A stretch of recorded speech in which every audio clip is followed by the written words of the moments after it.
क्या आप BSc semester 5th के स्टूडेंट हैं? क्या आपकी भी एग्जाम 23 फरवरी से स्टार्ट होने जा रहे हैं? क्या आपकी भी प्रिपरेशन बहुत अच्छी नहीं है? क्या आप भी सोच रहे हैं कि अंतिम समय में कौन कौन से क्वेश्चन पढ़े जाएं? क्या आप भी सोच रहे हैं कि अगर कहीं से इंपॉर्टेंट क्वेश्चंस की व्यवस्था बन जाए तो मैं एग्जाम में अच्छा स्कोर कर सकता हूं? क्या आप भी सोच रहे हैं कि इंपॉर्टेंट क्वेश्चन मिल गए लेकिन उनके लेक्चर और साथ के साथ उनके नोट्स मिल जाएं तो मैं और अच्छा स्कोर कर सकता हूं? तो इन सभी बातों का जवाब मैं लेकर आया हूं आपके सामने इसी चैनल पर, जिस चैनल पर आप ये वीडियो देख रहे हैं। तो हेलो बच्चों, मैं हूं प्रेम और वासुदेव एजुकेशन में आपका स्वागत है। तो सभी बच्चों को पहले तो राधे राधे, जय श्री श्याम। अगर आप बीएससी सेमेस्टर 5th के स्टूडेंट हैं और अंतिम समय की जो तैयारी है उसको बहुत मजबूत करना चाहते हैं तो मेरे साथ जुड़ जाइए, वासुदेव एजुकेशन के साथ जुड़ जाइए, क्योंकि वासुदेव एजुकेशन पर अब कंप्लीट जो सेमेस्टर 3rd और सेमेस्टर 5th है उनके इंपोर्टेंट क्वेश्चंस की सीरीज चलने वाली है। मतलब हम उन क्वेश्चंस की बात करने वाले हैं जो क्वेश्चन पेपर में छपने वाले हैं एज इट इज, मतलब सेम टू सेम। तो मैं पहले एक बात कहूंगा कि अगर अभी तक भी आपने चैनल को सब्सक्राइब नहीं किया है तो पहले चैनल को सब्सक्राइब कर दो, बेल आइकन को हिट कर दो और नोटिफिकेशन को ऑन कर लो, जिससे आप जितने वीडियो आए ना उनका नोटिफिकेशन आपके पास सबसे पहले पहुंच जाए। समझ गए बच्चों? तो आइए स्टार्ट करते हैं। जैसा कि आपने पीछे स्क्रीन पर देख भी लिया होगा, क्योंकि पीछे देखना हमारी आदत है। अक्सर हम चित्र को नहीं देखते, उसके पीछे जो चीजें होती हैं उसको जनरली देख पाते हैं। तो बीएससी का सेमेस्टर कौन सा है बेटा जी? 5th सेमेस्टर है। क्या है इसके इंपॉर्टेंट क्वेश्चन, वो भी एग्जाम ओरिएंटेड। सब्जेक्ट कौन सा है? केमिस्ट्री। और अभी मैं केवल बात करूंगा कौन से यूनिट के क्वेश्चन की, यूनिट नंबर 1st के इंपॉर्टेंट क्वेश्चन की, और क्वेश्चन वही जो पेपर में छपने वाले हैं। अब सबसे पहली बात, सबसे पहला सवाल मेरा ये रहेगा आपसे, जब मैं आपको ये बताने वाला हूं सबसे पहले कि जो अपने पास यूनिट है यूनिट नंबर 1st, वो यूनिट नंबर 1st का नेम क्या है वो भी तो पता होना चाहिए ना अपन को। कि बिना नेम तो कैसे कर पाएंगे अपन, बिना नेम तो कोई आइडिया नहीं लग पाएगा अपन को। तो फिर क्या मतलब है उसका? फिर कोई मतलब नहीं है उसका। और जब कोई मतलब नहीं होता तो मतलब की बात नहीं होती है, और जब मतलब की बात नहीं होती है तो कोई हमारे साथ नहीं होती है। समझ रहे मेरी बात को? तो आ जाइए। तो सबसे पहले मैं बात करूंगा यूनिट नंबर 1st की बच्चों। और यूनिट नंबर 1st में अगर लिखूं तो यूनिट नंबर 1st है HSAB। ठीक है? Hard and soft, acid and base, कठोर एवं मृदु, अम्ल तथा क्षार। इसी का जो नेक्स्ट पार्ट है वो है metal ligand bonding in metal ligand bonding in transition metal complex. Transition metal complex, इसी का एक पार्ट और है, और वो है magnetic property of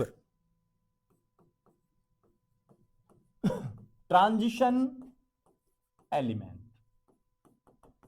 the transition element complex. ठीक है? अब देखो भैया जी, राजस्थान यूनिवर्सिटी का जो एग्जाम पैटर्न है ना वो थोड़ा खतरनाक एग्जाम पैटर्न। क्यों? क्योंकि उसमें बेटा एक यूनिट से आपके पास 2 मेजर क्वेश्चन आते हैं। पहला मेन आता है और दूसरा अथवा आता है।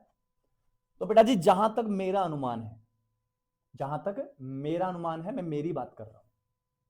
ठीक है? और मेरा अनुमान है तो कहीं ये बात सत्य भी हो जाएगी, कहीं ना कहीं बाबा श्याम ने चाहा तो सत्य हो भी जाएगी। और आपके एग्जाम से पहले या आपके एग्जाम के 2-4-5 दिन बाद बाबा के दरबार में पहुंच भी जाएंगे। 11 आ रही है, बड़ी फाल्गुन का मेला आ रहा है बाबा का। तो मुझे तो पूरी उम्मीद है बेटा, मुझे पूरी उम्मीद यह है कि ये जो HSAB है ना, HSAB, इस HACB से आपका कैसा क्वेश्चन बनेगा? मैन क्वेश्चन बन जाएगा। ठीक है, बची दोनों यूनिट, इनसे आपका अथवा या और का क्वेश्चन बन जाएगा। बोलो ठीक है सर। सर आप क्या बता रहे हो? इंपॉर्टेंट क्वेश्चन बता रहे, लेकिन ये बताना जरूरी है। क्यों? क्योंकि आधे बच्चे क्या करते हैं, आधे बच्चे मैन क्वेश्चन का केवल पढ़ के जाते हैं। भाई अंतिम टाइम में ऐसा ही होता है। हाँ, नॉलेज लेना है, पूरा पढ़ो, लेकिन अंतिम समय में आपको 2 क्वेश्चन में से 1 क्वेश्चन करना है, तो या तो आप मैन करना या आप अथवा या और का करना। तो मैं आपको पर्सनली सजेस्ट करूंगा इस यूनिट में आप HACB को पढ़ो। बिल्कुल सिंपलेस्ट यूनिट है, पूरे में पूरे नंबर देके जाएगी आराम से। अथवा का पढ़ते हो, बहुत अच्छी बात। सर आपने इंपॉर्टेंट क्वेश्चन किस यूनिट के बनाए? मैंने पूरे जो सिलेबस है उसके इंपॉर्टेंट क्वेश्चन आपको बना कर दिए हैं कि कुछ ये पढ़ेंगे, कुछ इन दोनों को पढ़ेंगे, तो आप जो मर्जी आए वो पढ़ो, लेकिन मैं as a teacher, as a professor आपको सजेस्ट करूंगा कि आप HACB को पढ़ो, क्योंकि मस्त यूनिट है, आसान सी यूनिट है। ठीक है, अब आ जाओ। अब यूनिट नंबर फर्स्ट का जो इंपॉर्टेंट क्वेश्चन है वो ये रहा आपकी स्क्रीन के ऊपर दिख गया होगा लाल लाल और सफेद सफेद अक्षरों में, BSc semester 5th important questions. और जब ये दिखते हैं ना, तो सच बताऊं तो मन में इतनी शांति होती है, इतनी सहानुभूति मिलती है, इतना तसल्ली मिलती है कि बस पूछो मत। और अभी तो आप वैलेंटाइन वीक बना के आ रहे हैं बना के तो निकल रहे हैं, तो आपके लिए एक लाइन है, मुझे अभी याद आ गई, ठीक है, इंस्टेंट आई, मतलब तो मैं बता रहा हूं आपको कि चेहरा उसका इतना मासूम था कि दिल सहम सा जाता था। चेहरा उसका इतना मासूम सा था कि दिल सहम सा जाता था। और जब वो मुस्कुराती थी तो यकीन मानिए, जब वो मुस्कुराती थी तो यकीन मानिए दिल मेरा रुक सा जाता था। तो वो बात है। और जब वो कहती थी कि मैं तुम्हें छोड़कर चली जाऊंगी, जब वो कहती थी कि मैं तुम्हें छोड़कर चली जाऊंगी, दिल मेरा बैठ सा जाता था। तो वो कहानी है। तो ये सुकून मिला है आपको, और इसी सुकून के लिए तो हम काम कर रहे हैं।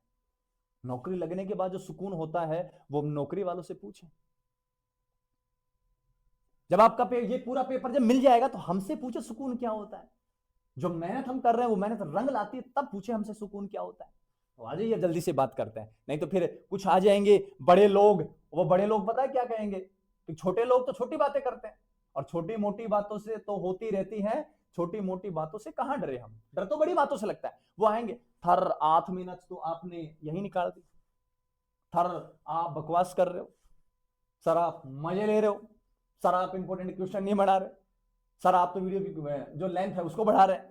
अब मैंने मुद्दे पे आ जाते हैं इस वजह से। ठीक है बेटा, 8 मिनट हो गए, वैसे भी सच में 8 मिनट हो रहे हैं। ठीक है, देखो इधर पहला जो क्वेश्चन है बेटा मैंने रखा है hard and soft acid and base से, HACB से रखा है, और लिख ले 100% ये क्वेश्चन आने वाला है। और वो क्वेश्चन ये है पहला, पियर्सन का HACB सिद्धांत क्या है, इसकी उपयोगिता लिखनी है। इसकी उपयोगिता क्या करनी है आपको, लिखनी है। ठीक है, तो बेटा 100% चांस है, 100% चांस है इस क्वेश्चन के आने के, पूरी संभावना है।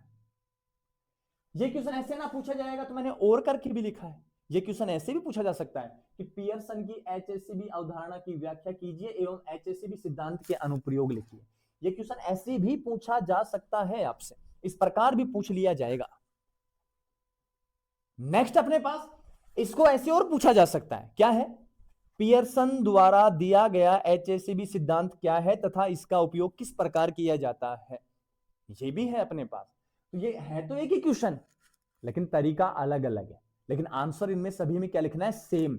और इस यूनिट के लिए मैंने, या इस क्वेश्चन के लिए मैंने वीडियो भी बना रखा है, उसकी प्लेलिस्ट है, प्लेलिस्ट में लिखा होगा HACB, दिख रहा होगा थंबनेल में, वहां जाकर ये वीडियो आपको देखना है। समझ गए बात।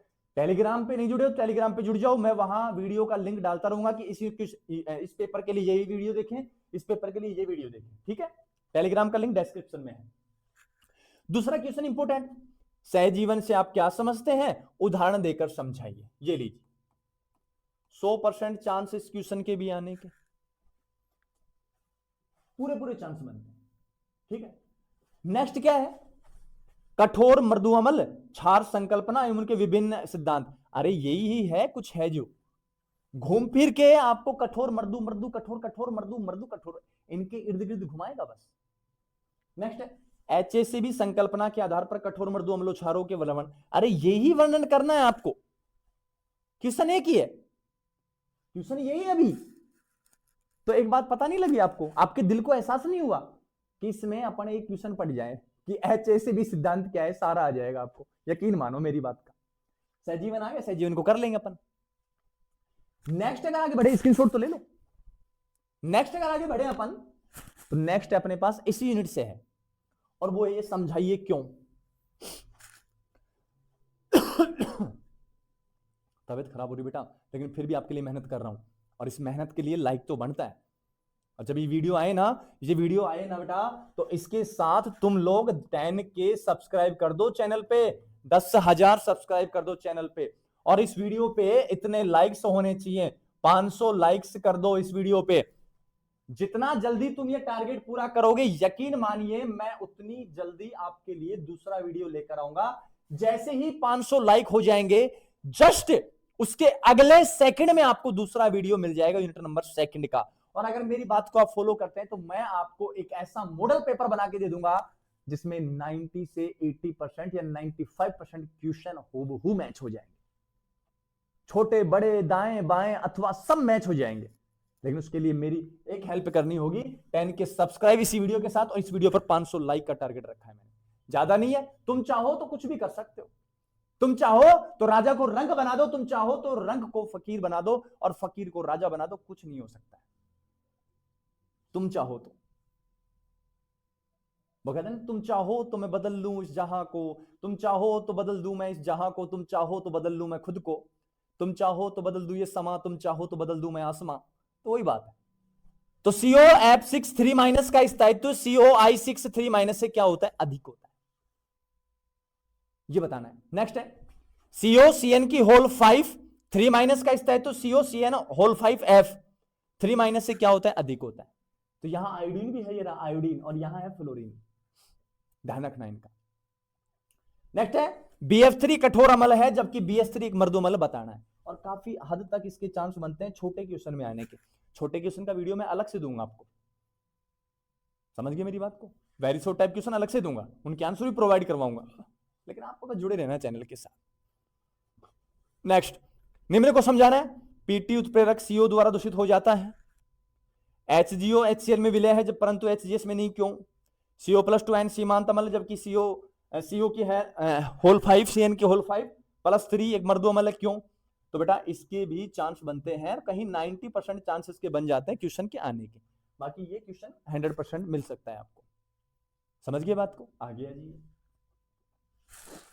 और ये जो क्वेश्चन आएंगे ना, एज इट इज आएंगे, एज इट इज आएंगे, कोई चेंज नहीं होगा इनमें, ठीक है।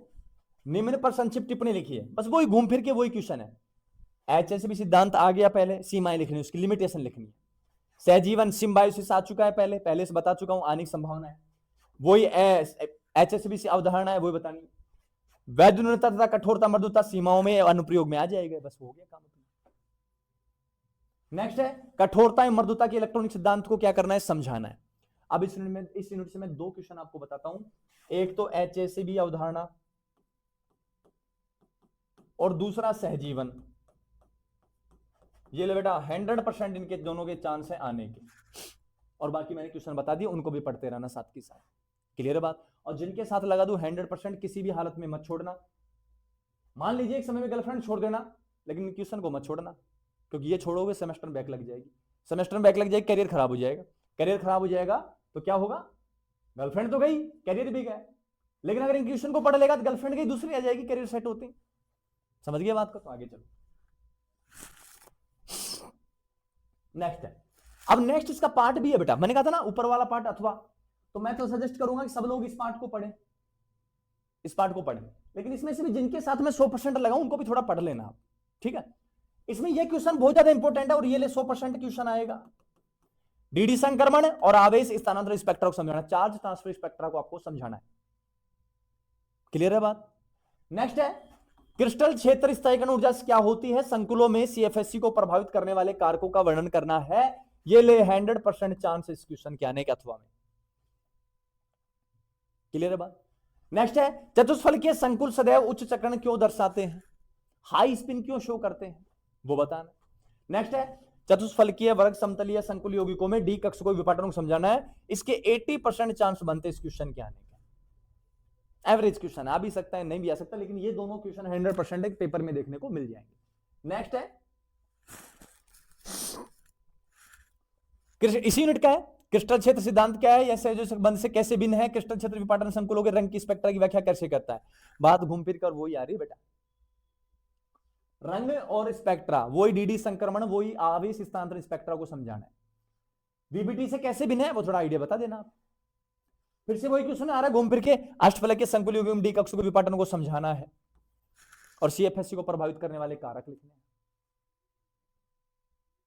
तो इसमें क्या मैन है सुनो, एक तो अपने मैन है डीडी, एक तो मैन क्या है डीडी, एक है चार्ज ट्रांसफर स्पेक्ट्रा, दूसरा जो अपने पास है इसमें है विपाटन है ऑक्टाहाइड्रल का, ऑक्टाहाइड्रल विपाटन, और एक सीएफएससी है। ये 4 टॉपिक है बस, इनके क्वेश्चन मैंने करवा रखे। नेक्स्ट है, निम्न को सीएफटी के आधार पर समझाइए। ये संकुल तो अनुचुंबकीय है जबकि ये संकुल प्रतिचुंबकीय, क्यों सीएफटी के आधार पर समझाना है, T2G EG वाला डायग्राम आपको बनाना है।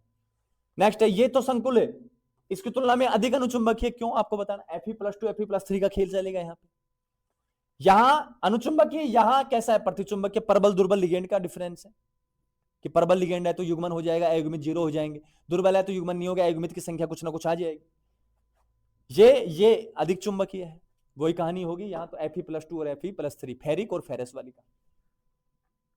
इसी का जो पार्ट सी है लास्ट वाला वो ये है, और इस क्वेश्चन को आप मत छोड़ना। ये क्वेश्चन एक ऐसा क्वेश्चन है साला कहीं भी ऊपर नीचे हो जाएगा, ये साला HECB के साथ भी चला जाएगा और ये साला नीचे भी आ जाएगा, तो नहीं छोड़ना है इसको, एम साला नहीं छोड़ना है, ठीक है। क्यूरी ताप नील ताप को समझाना है, या तो छोटे में मिलेगा या बड़े में मिलेगा, 100% मिलेगा। दूसरा क्वेश्चन है, प्रभावित चुंबकीय आघूर्ण म्यू इफेक्टिव तथा चक्रण चुंबकीय मात्रा आघूर्ण म्यू एस के मध्य संबंध स्पष्ट करना है। काफी 95% चांस बनते इस क्वेश्चन के आने के। फेरी व लो चुंबकत्व एवरेज क्वेश्चन है, फिर भी पढ़ना है थोड़ा सा, ठीक है। ये क्वेश्चन काफी इंपोर्टेंट है। एलएस युग्मन संक्रमण धातु संकुलों में प्रदर्शित किए जाने वाले चुंबकीय गुण, 100% चांस इस क्वेश्चन के आने के। और नेक्स्ट क्या है, चुंबकीय प्रवृत्ति क्या है, चुंबकीय से किस प्रकार संबंधित है, गाय विधि से। हाँ, गाय विधि भी काफी इंपोर्टेंट है, गाय विधि, गाय तुला विधि काफी इंपोर्टेंट है बेटा। तो पृथक करने की आपको क्या बतानी है, विधि बतानी है। तो ये थे बेटा अपने पास बीएससी सेमेस्टर फिफ्थ के केमिस्ट्री सब्जेक्ट के यूनिट नंबर 1 के मोस्ट इंपोर्टेंट क्वेश्चन, जिनके भी आगे मैंने 100% लगाया। गलती से भी गलती मत करना, किसी भी हालत में इनको मत छोड़ना, वो पढ़ के ही जाने हैं आपको। अब ठीक है सर, अब सर इंपोर्टेंट क्वेश्चन तो मिल गए, वो तो आप दे दोगे, यूट्यूब वीडियो आ रही है, लेकिन आप जो क्वेश्चन दे रहे हो वो दे रहे हो मेजर, और जबकि पेपर में कौन से आएंगे, माइनर भी आएंगे, वेरी शॉर्ट टाइप क्वेश्चन भी आएंगे, उनकी भी वीडियो मिलेगी बेटा, उनकी वीडियो भी मिलेगी। अगर आपको पहले चाहिए तो पेड है थोड़ा सा, 30 रुपए 50 रुपए का चार्ज, बस ज्यादा नहीं। समझ गए बात। अब सर इनके आंसर, क्वेश्चन तो आप दे रहे हो, इनके आंसर, तो इनके आंसर मिलेंगे आपको नोट्स पीडीएफ में। सर नोट्स पीडीएफ कहां से लें, तो 9116787533 ये व्हाट्सएप नंबर है हमारे, इन व्हाट्सएप नंबर पर आपको कांटेक्ट करना है। दूसरे नंबर,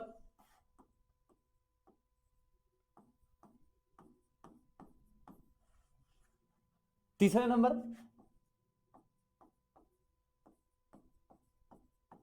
इन तीनों पर, ये तीनों नंबर अवेलेबल हैं, क्योंकि बच्चे ज्यादा होते हैं, एक नंबर से हम कांटेक्ट कर नहीं पाते उनसे, तो आप किसी भी एक नंबर पर संपर्क कर लीजिएगा, आपकी सुनवाई हो जाएगी, जज आपकी सुनवाई कर लेगा और आपको इंपॉर्टेंट क्वेश्चंस के जो नोट्स पीडीएफ है वो प्रोवाइड करवा देगा। नोट्स पीडीएफ का चार्ज रहेगा 50 रुपीज ओनली पर सब्जेक्ट। अगर आप तीनों सब्जेक्ट के साथ एक साथ लेते हैं तो 100 रुपीज, एक अकेले का लेंगे तो 50, तीनों का लेंगे तो 100। समझ गए मेरी बात को। तो ये थी कहानी यूनिट नंबर 1 की। तो मिलते हैं बच्चों नेक्स्ट वीडियो में, और नेक्स्ट वीडियो में मेरा टारगेट है क्या, इस वीडियो में टारगेट क्या रखा है मैंने, 10 के सब्सक्राइबर और 500 लाइक। जैसे ही 500 लाइक आएंगे यकीन मानिए मैं ऐसा विस्फोट कर दूंगा बीएससी सेमेस्टर फर्स्ट के लिए, फिफ्थ के लिए, कि खतरनाक मॉडल पेपर रख दूंगा सारा के सारा। पेपर लीकर बन जाऊंगा, पेपर सेटर बन जाऊंगा आपके लिए। पर आप करो तो सही, मेहनत तो करो आप। अरे मेहनत क्या करनी है आपको, टिक टिक टिक टिक करना है, मेहनत तो मैं करूंगा आपके लिए। समझ गए बच्चों? तो मिलते हैं बच्चों नेक्स्ट वीडियो में। तब तक के लिए राधा राधा, जय श्री श्याम। और बाबा से अरदास लगा के आऊंगा आपके लिए कि बहुत अच्छा रिजल्ट आपको इस बार देखने को मिल जाए। क्लियर बच्चों? तो अब टाइम वेस्ट करना नहीं है, हंसते रहना है, मुस्कुराते रहना है हमारे अंकित सर की तरह, और साथ के साथ पढ़ते रहना है। बिना पढ़े काम नहीं चलेगा। हंसने मुस्कुराने से काम चलता है ठीक है, लेकिन पढ़ने से काम ज्यादा चलेगा शायद। क्लियर बच्चों? तो मिलते हैं नेक्स्ट वीडियो में।